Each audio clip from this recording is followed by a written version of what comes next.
When we don't allow ourselves to receive the love, the support, the encouragement, and we always carry this attitude, well, I've got it, I'm here for you, Yep. right? I don't need you. When we actually need people, they don't realize that we need them. And we have trained them to stop asking. We've trained them that we don't need support. I don't know about you, but I've been in seasons in my life where I'm like, no one checks on me.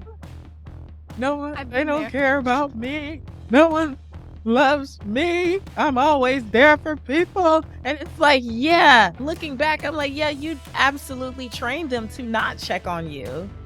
You did that. And then they obliged. There is nothing that makes me feel more like an island, like I am on my own, and not like a fruity cocktail kind of island where you have like an umbrella and straw, like more like Tom Hanks Mhm. putting out his tooth with an ice skate Yeah. kind of island. That's when you start to feel like, why is nobody showing up? But I love that realization. It's because you have trained them. You're telling everyone, I don't need you. I don't need Mhm. your love because I got plenty here for myself. When really, that tank is empty. Hello, everyone, and welcome to the Intentional Advantage Podcast. I'm your host, Tanya Dalton. This is episode 287. We are bringing the fire today. My friend, my incredible friend, Patrice Washington, is on the show today, and we are diving deep in our conversation because we are going to be talking about anger. We're going to be talking about relationships. We're going to talk about letting go of the toxicity and confronting it, how 5 minutes of discomfort can be all you really need to create that life you really want. I'm going to walk you through an activity where I talk about how you can really lean into forgiveness. It's an activity I have done every day for the first quarter of the year, and it has, I can't even tell you how much it has changed me. So I'm excited about today's show because I know this is going to be what you need for today to really confront how you feel about yourself, redefining love with your relationships, and well, let's just be honest. You've heard Patrice before on my podcast, and you know how incredible she is. She is my amazing friend. If you're not familiar with Patrice, she was named one of Success Magazine's top 25 influential leaders in personal development. She is a thought leader. She's an award-winning podcaster, author. She's a media personality, and she's consistently on Good Morning America, CNBC, Cosmopolitan, Essence Magazine. She is an incredible resource, and she is an incredible resource for me, quite frankly. Our conversations that we have on a regular basis change me, mold me, shape me into who it is I want to be. So I'm excited to have her on today's show for you to get to listen in on our conversation today. So let's go ahead, let's get started. There's a spiritual art to work and life. I'm not talking about sitting in silence on a mountaintop or chanting mantras for hours a day, but finding meaning in your work in everyday life can increase your productivity, boost your happiness, and yes, make you feel so much better about your days. I'm Tanya Dalton, a best-selling author, motivational speaker, 7-figure entrepreneur, and oh yeah, wife and mom. So I get it. I understand the stress of daily life. But as a productivity expert, I'm here to help you choose the extraordinary life. This season, we will be exploring work, parenting, personal growth, and more. Because when you choose to be intentional, every day can be filled with meaning. Let's create the world we want our daughters to live in. This is the Intentional Advantage.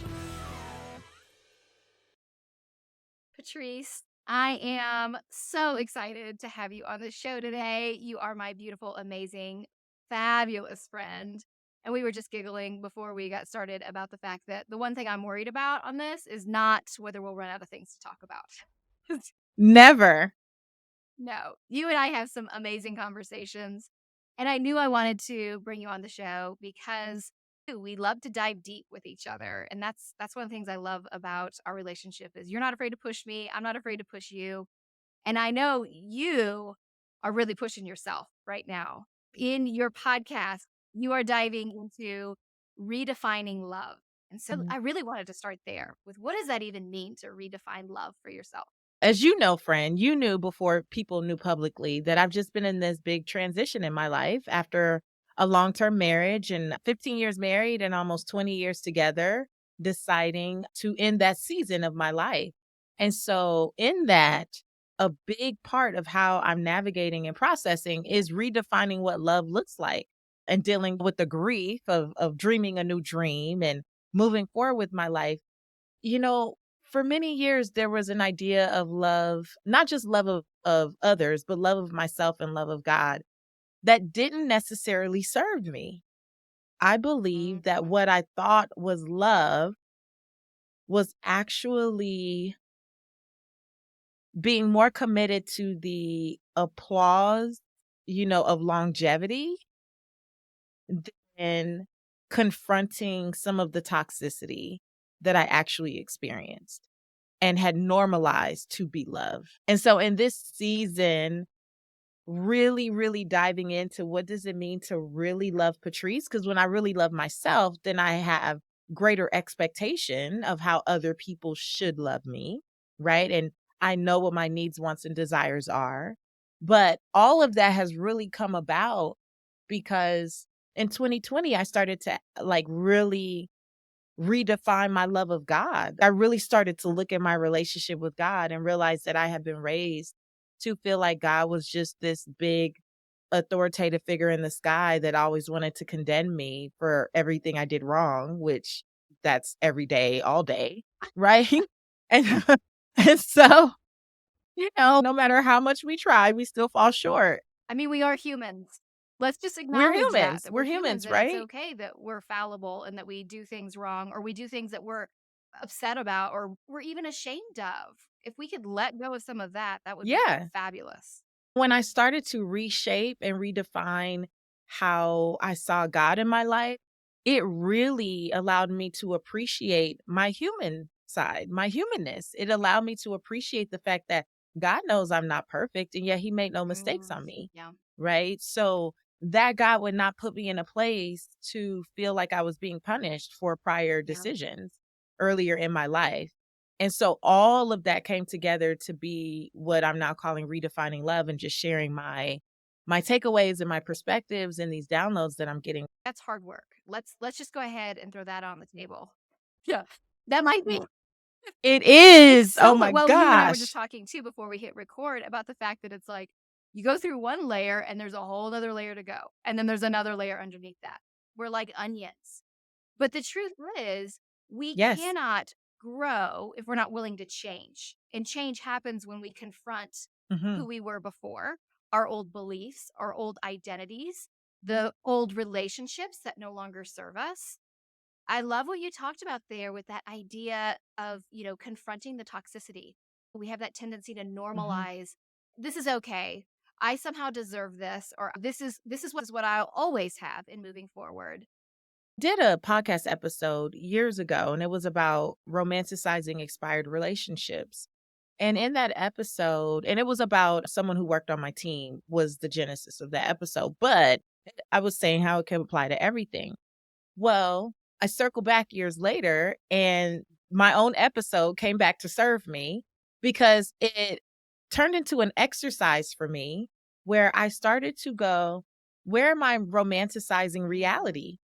Like if I remove what I want to see and what I hope to see and just look at things for what they are, personally, professionally, in every area of my life, am I willing to be real about what I see and then take radical action to remedy that if it's not something that serves me? And so that was a huge wake up. You and I talk about this. Like Tanya's my friend in real life, right? So, one of the last times we FaceTime, I was telling you about a mhm. situation, a relationship, That's what you situationship, should if you do. will. And I was like, yeah, I'm like, I'm not going to romanticize reality, right? I literally had a list in my phone of like, this thing happened. I've learned to observe and stop, creating scenarios because we love Oh to yeah. Yeah. rationalize and we love to like make excuses for other people. And I love to say when we rationalize, we ration out lies. So we lie to ourselves, we lie to others. We have this whole narrative going on when it's just not true. It's not rooted in reality, it's rooted in what we desire. When I started to do that, my self love improved because I was being real with me. Like I was being real with Do you like this? Do you not like this? Does this work for you? Does this not work for you? And then it enhanced because I was giving myself permission to do something about it, not waiting for validation or external approval for me to be able to make a move and do what I needed to do to remedy that. I think the thing is too, a lot of times we acclimate to the situation and it's like a security blanket. Mhm. It's just like having a security blanket that's smelly and gross. It looks awful, but we want to hold tight to it because it's familiar. And the idea of throwing that blanket even in the washing machine to give it a good wash or to say, "Ooh, do I even like carrying this thing around?" We keep lugging it around because this is what we're used to. And shifting and changing out of that, it feels scary, even though you're getting rid of what is toxic, what is not serving you, what is not letting you be your highest and greatest self. And I think that's one of the things that keeps us and holds us back is sometimes these relationships with other people, but also the relationship with ourselves, not understanding that we are Mhm. worthy of so much more. It's almost like we're scared that maybe Yeah. we're not worthy. Well, you know what I learned too, Tanya? I had Dr. Tama Bryant on my podcast, and she's the brilliant author of a book called Homecoming. And on my 41st birthday last March, I was on the beach by myself in Costa Rica reading this book. And I got to a passage where it talks about many times we believe that people who are in toxic environments, and again, this is not just a relationship, it could be a work environment that you've tolerated for years or decades, right? That sometimes we go, well, they must have low self-esteem or they must be down and out or downtrodden. And I struggled with that for a few years leading up to me deciding to separate and divorce because I was like, I'm doing all of this work. I feel like I have low self-esteem, but I couldn't put words to it. I'm like, maybe it's deep down in there. And the self-help personal development junkie that I am. I Yep. read all the books. I've read your books, right? I read all the books. I listen to the things. I'm just very self-reflective and I have coaches and therapists and all this. And then I get to the line. It's not necessarily low self-esteem, but sometimes it's our overconfidence that we can fix things and people just merely through our own effort. No effort of them, of theirs, but Yeah. our own effort. And that's the first time, friend, that it hit me. I was like, oh my gosh, I'm so used to being a person that when I put my mind to something, when I lay out a plan to execute something, right? When I, say I'm going to make something happen, I'm a doer and I'm a finisher.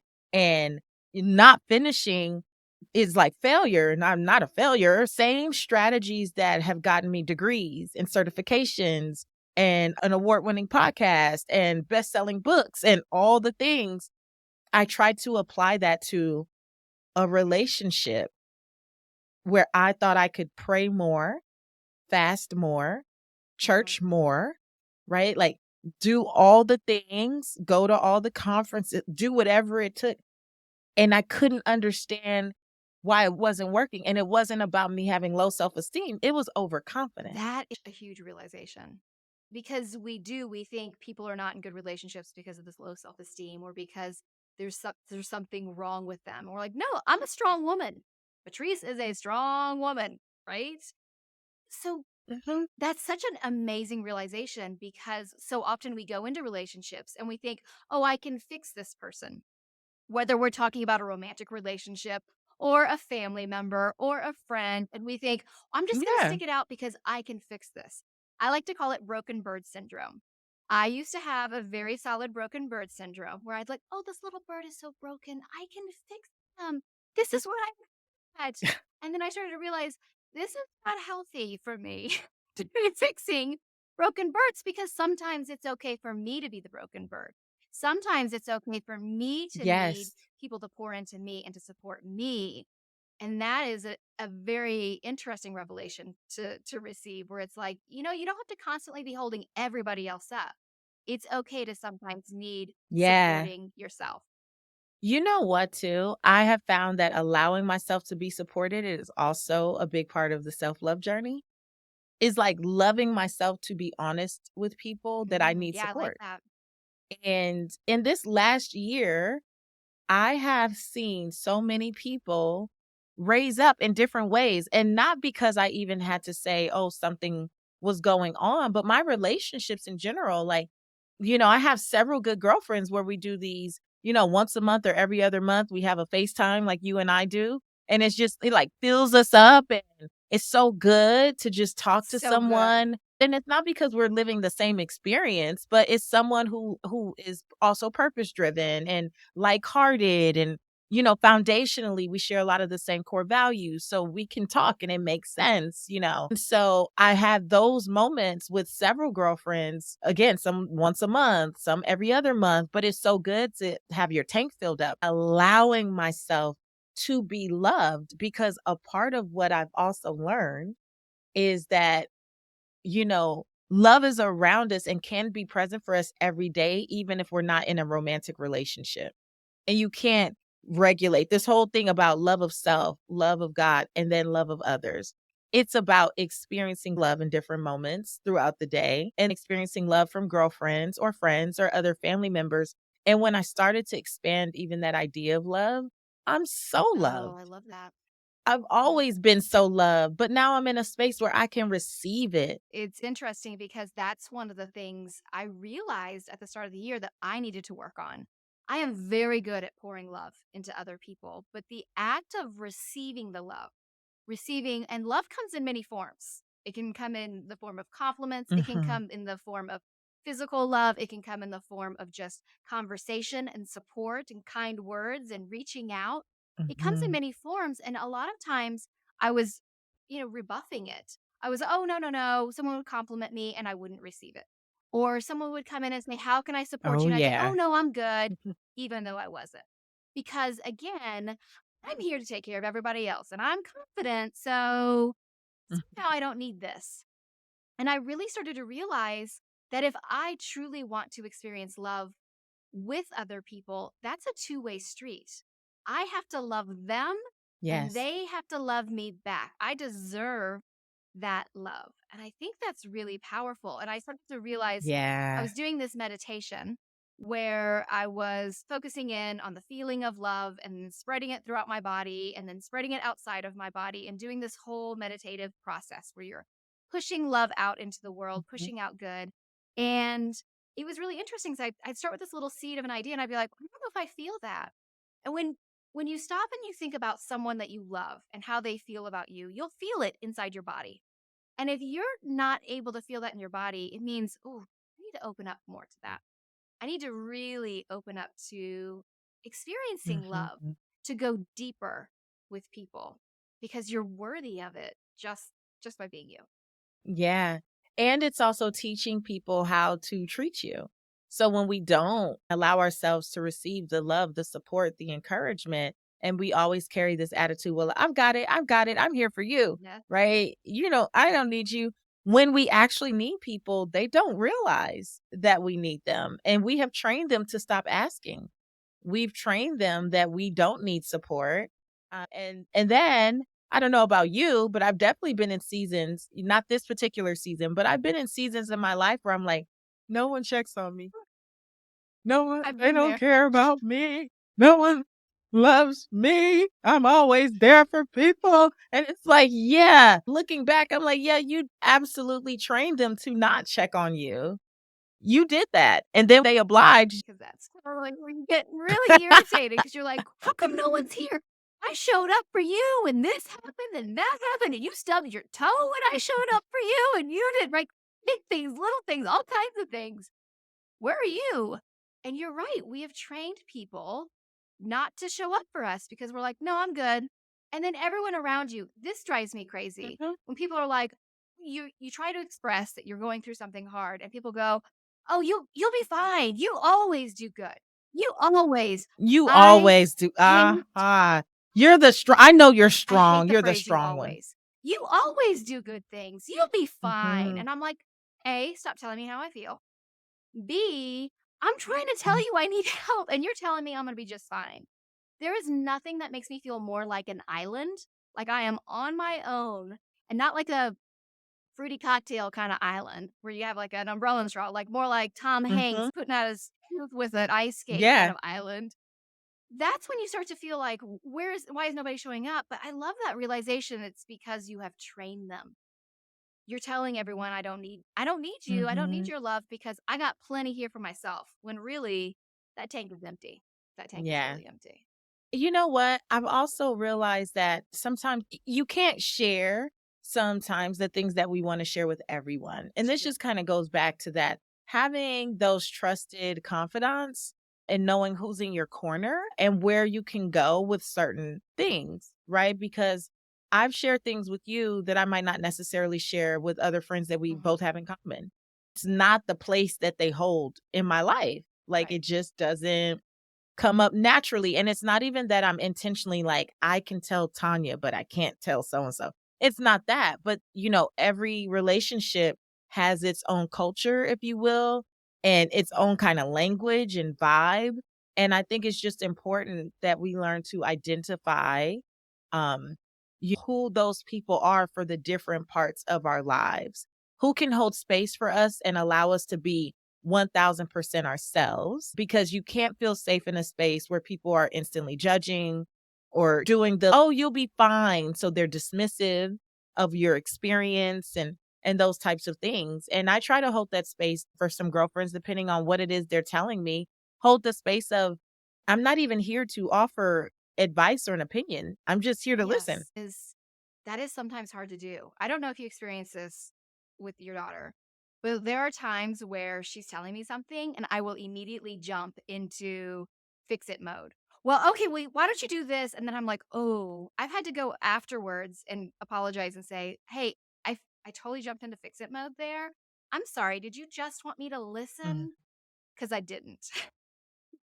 But it's true. Yeah. We have this tendency for that. And here's the truth too. When people say you'll be fine, when people say you always do okay, that is a form of them trying to love you. That is a form of them trying to say, Hmm. I think you're a great person and you're going to be okay in this, and maybe they're loving you the best way they A can, great problem but solver. it's not necessarily what you need. Yeah. And that's okay if their And that's best form of okay. loving you is not what you need. It's okay to say, that is not what I need, and you are Hmm. not my person for this. That's not insulting to that person. It's just having that cognizance and that realization that I have other people. I have certain people I can talk to about my business things. I have certain people I can talk to about my personal life. I have certain people I can Hmm. talk to about parenting, and knowing who those people are is really powerful.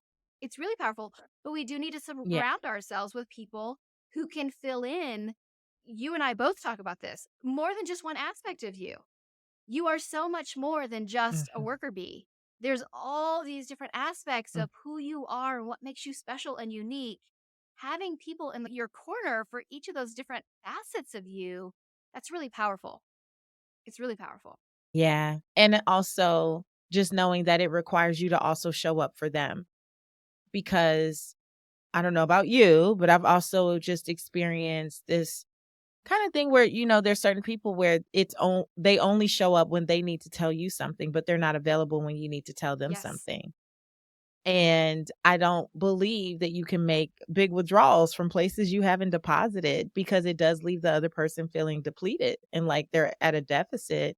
Those are conversations that I've had to have with some people in this season as well. Just acknowledging, you know, I need you to be more present and listen when I'm sharing. And everyone's busy and they're going through their stuff. No one gets that more than I do. I totally understand a full plate.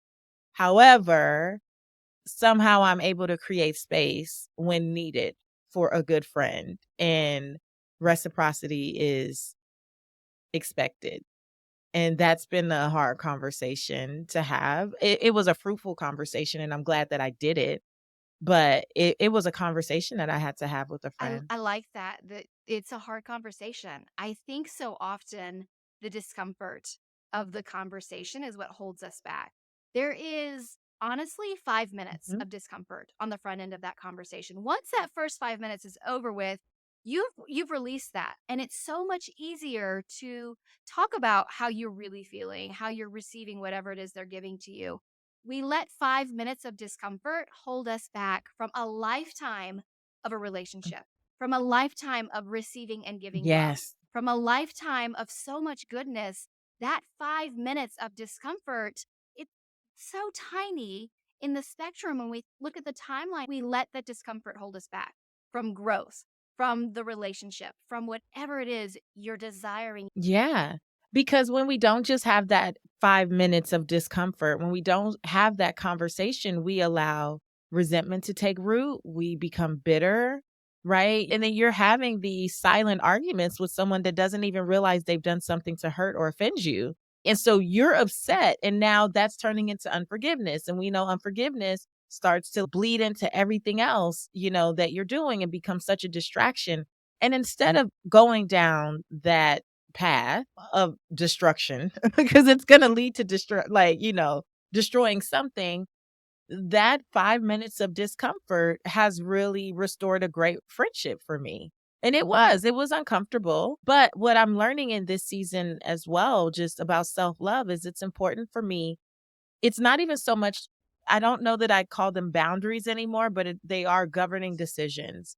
Governing decisions for how I live my life. These are some base level things that are just kind of required to be in relationship with me and in alignment for where I am today in my life, or even for works related things, right?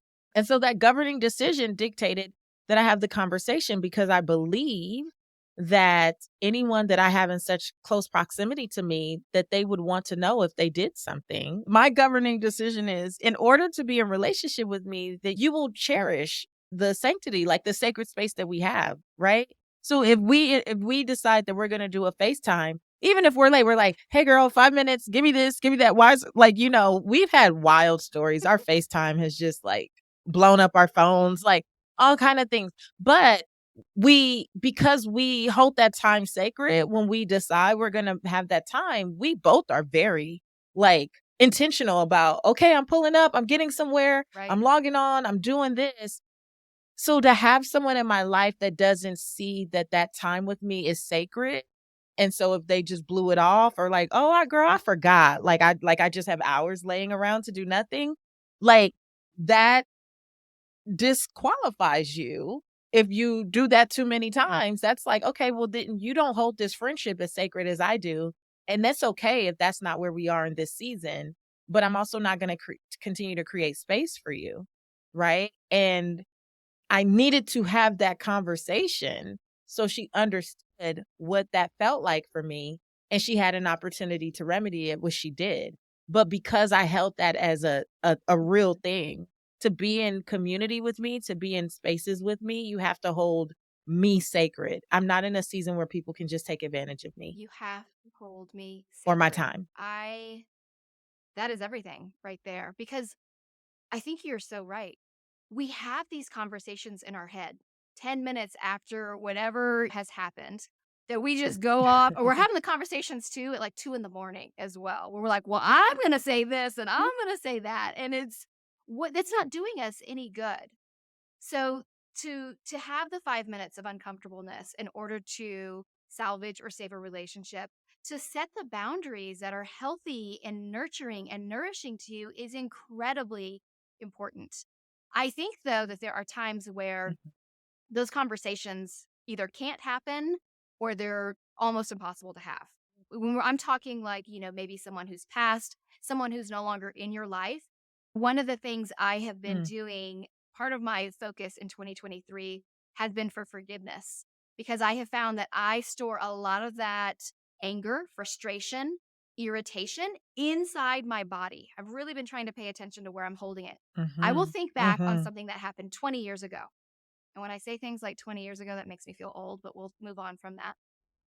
I think about things from 20 years ago and I still feel them in my body. I realize, oh, I've not moved on.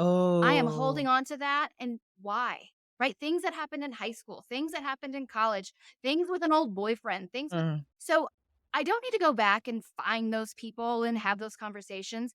But I have this little exercise I've walked myself through of really granting forgiveness for them and for me that has been so cathartic. It has revolutionized how I don't hold any grudges anymore, and I don't move into anger the way that I used to. I would move into Mm. anger, but nobody else would know. Oh, no, no, that would be inconvenient for them. I just store it and bottle it up inside my body. But it Ah, was being when I realized I needed to forgive. So I'll just tell you about it if you're interested. tell me that. I'm like on the edge of my seat. Like, what's this exercise, friend? I made a list of the people I need to forgive, which was like cleaning out a closet where you're Mm. just pulling it all out and you're like, okay, this feels good. All right, we're gonna dig through this and we're gonna get rid of some of this old things. So I wrote out a list and then I thought, okay, I'm gonna focus on one person, one event. Some people have multiple events, let's be honest. One event a Mhm. day. And this exercise takes me like 5 to 7 minutes.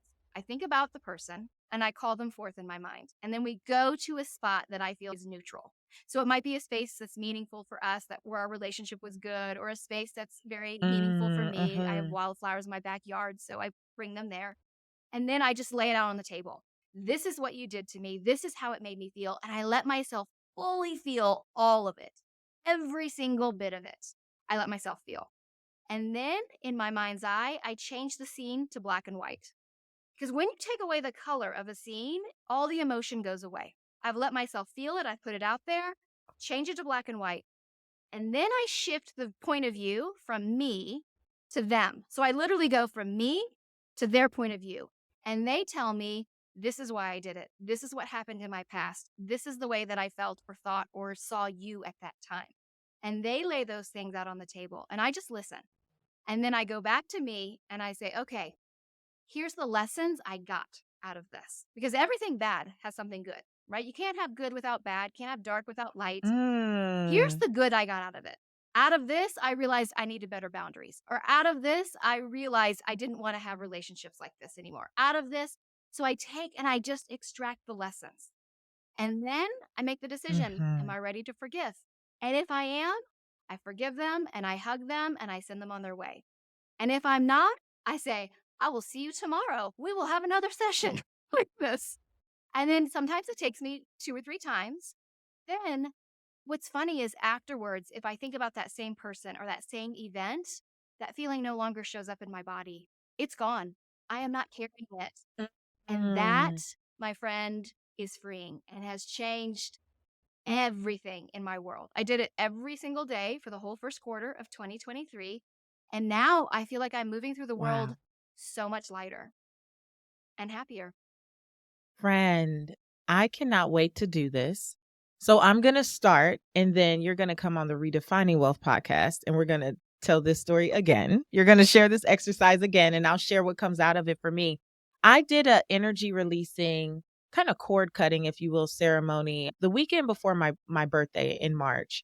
And a part of that process in the ceremony, we had to write apology letters to ourselves and then an apology letter from the person who we believe offended us. Mm. And so, in a Hmm. similar fashion, it was them apologizing and acknowledging, similar to what you visualize. I have like the letters from those people.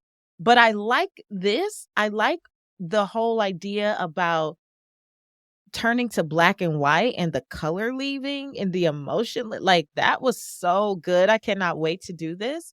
But even in that exercise for me, the writing the apology letter from the person I chose for the purposes of that exercise at the time, it was freeing.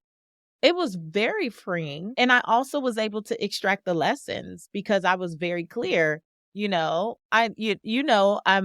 looking to date with Hmm. intention this year. Like, I wanna trust myself in the dating space because I have been coupled my whole adult Yes. life, with my former husband.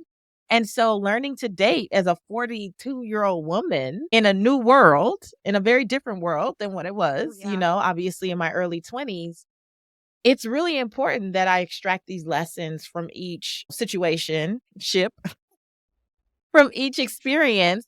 I'm looking to just extract the lessons and figure out, okay, well, what do I take with me into my next experience? Which I'm definitely down that that's a part of the process. But, you meet some characters along the way. And I feel like I'm going to need to be forgiving people. Yes, you will need to do some forgiveness activities without question. But I do think when you take the Yeah. emotions out, you can see the lessons so much easier. And I want to go ahead and throw out there Yeah. to do the opposite, to saturate and to pull more color into a scene allows you to feel emotions more. So when I talked about wanting to receive love better, I would take those scenes where I was experiencing and I would literally turn up the saturation and make it full color, fully bright. And that just drives those emotions and those feelings inside your body up. It's really interesting Mm, with visualization. I So, love that. I'm excited that you're gonna do it. I will send you Ooh, a text after this to make sure that went over all the different things with you, okay. but I'm excited to hear how this shifts for you because really Yes, I'm excited. letting go of anger is revolutionary. Because I think too, as women, we're taught not to be angry. So I know for me, I took my Uh, anger and I'm an Enneagram 8, which I think they automatically go to anger. I would experience anger, but nobody else would know because I would just put it in this nice little bottle and shove it somewhere inside my body, and I would continue to be angry, having the yeah, conversations in my head, which was doing no one any good. Wasn't doing me any good, wasn't doing them any any good. good. And that idea of the energetic cutting of cords, this is like a beautiful way to they're not just cut, I'm pulling the cords out of this person, pulling the cords out of me. We no longer have an energetic exchange. You're no longer in Yeah, my sphere.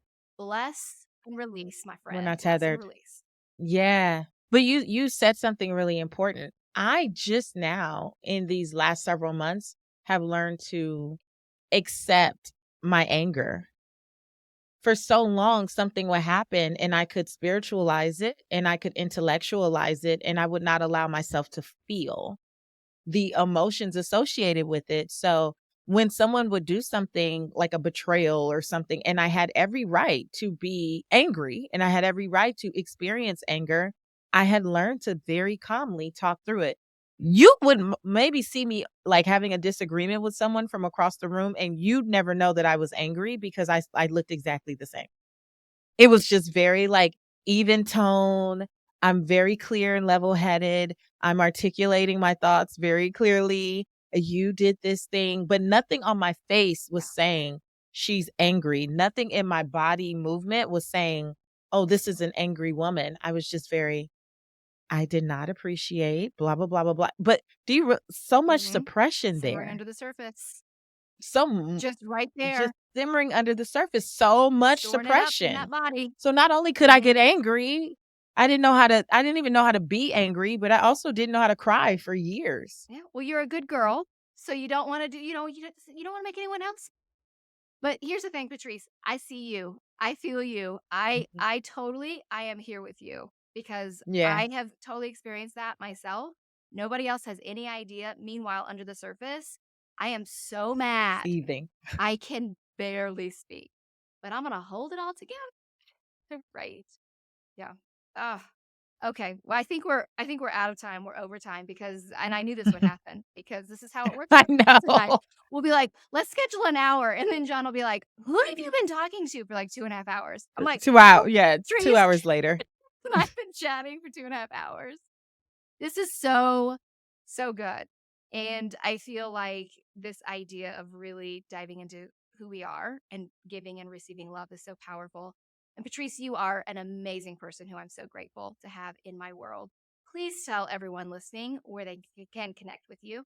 Well, you definitely wanna catch part 2 of Tanya and Patrice over at the Redefining Wealth podcast. So, wherever you listen to podcasts, check out Redefining Wealth, and you can find all things Patrice Washington at patricewashington.com. Patrice has amazing, amazing stuff. She is a fabulous author, just a fabulous person all around. So definitely go check out patricewashington.com. Patrice, thanks so much for coming on today's show. Thank you for having me, friend. Whew! I don't know about you, but this conversation, it was fire for me. It really was. This is how the conversations with Patrice goes. Where I say to her, okay, we have like an hour, and then we end up talking for 2.5 hours. Or like on today's podcast, I said, okay, we're keeping it to this short little time frame. And then we keep talking because it's so good. It's so nurturing and nourishing. I'm hoping that you got a lot out of today's conversation because I know I did. Acknowledging and giving yourself permission to experience your emotions, to express your feelings. I think it's really powerful. And I love how Patrice is on this journey of really redefining love for herself and her relationships, her relationship with God as well. It's really powerful when we lean into this type of work. So I'm hoping that you feel like you are ready to move into forgiveness, that you are ready to acknowledge some of the anger and the frustration, to no longer put up with the toxicity maybe that you've put up with in the past. Because the truth is, it's powerful when you start to do this kind of work. So if you enjoyed today's show, I hope you did. Be sure to take a screenshot, send it to your best friend, send it to your neighbor, send it to your coworker, send it to anyone and everyone who you feel would benefit from this. Here's a fun little extra that I'm now doing. I'm recording the podcast and putting them on YouTube. So if you want to see my expression when Patrice said something, or her expression when I said something that maybe surprised her, head over to YouTube. You'll see some video. You get to see Patrice in action. It's a lot of fun. So I'd hope you want to join me there. Just go to tanyadalton.com/YouTube. And like I said, be sure to share the podcast with your friends, your relatives, people you don't even know, people on the street. That helps us spread the word of the intentional advantage. Here's what I want you to leave today's show knowing. When we truly acknowledge who we are and how we feel, when we move into forgiveness and releasing some of those emotions we've been feeling, that helps us step into being our best self. And yes, that helps us be more productive in every single facet of our lives, not just with who we are at work, but beyond that, in our relationships, in really stepping into being who it is you desire to be. Because when you do that, that's when you've got the intentional advantage. Ready to take action on what we talked about on today's episode? The easiest way to get started is my free Take 5 challenge. 5 minutes a day for 5 days. That's it. And yet it will boost your productivity and double your happiness, I can promise you. Thousands have taken the challenge. Go to tanyadalton.com/take5 to join, or click the link in the episode notes. And don't forget to follow The Intentional Advantage on your podcast player so you don't miss an episode.